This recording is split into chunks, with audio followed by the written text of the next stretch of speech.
Syederalun Kementerian Pekerjaan Umum dan Perumahan Rakyat atau PUPR diwakili PPK Rumah Susun dan Rumah Khusus Erwin Ferianto bersama dengan Tengku Haji Nuruz Zahri atau lebih dikenal dengan Walidnu pada Minggu 18 Februari 2024 meresmikan Rumah Susun dan Sewa atau Rusunawa Sekolah Tinggi Ilmu Syariah Ummul Aiman Samalanga.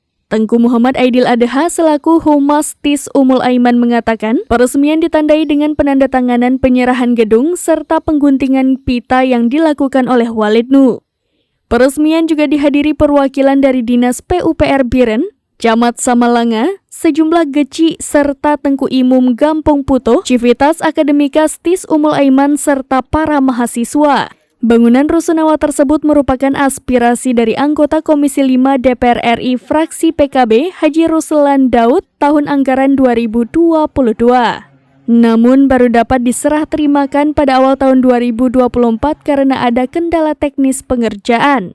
Pendiri TIS Ummul Aiman Tengku Haji Walid Nuruz Zahri dalam sambutannya mengatakan, para mahasiswi akan memulai mendiaminya setelah kembali pasca liburan Ramadan nantinya. Walid juga berharap agar para mahasiswi menjaga kebersihan serta memanfaatkannya sebaik mungkin fasilitas yang telah dibangun, serta belajar ilmu dan tekun dalam beribadah dengan rajin.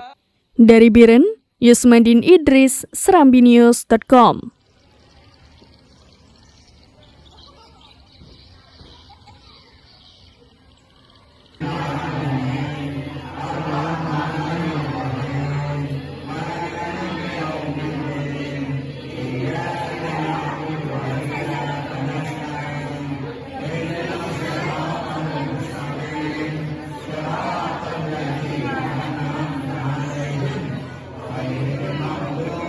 Download Tribun X sekarang, menghadirkan lokal menjadi Indonesia.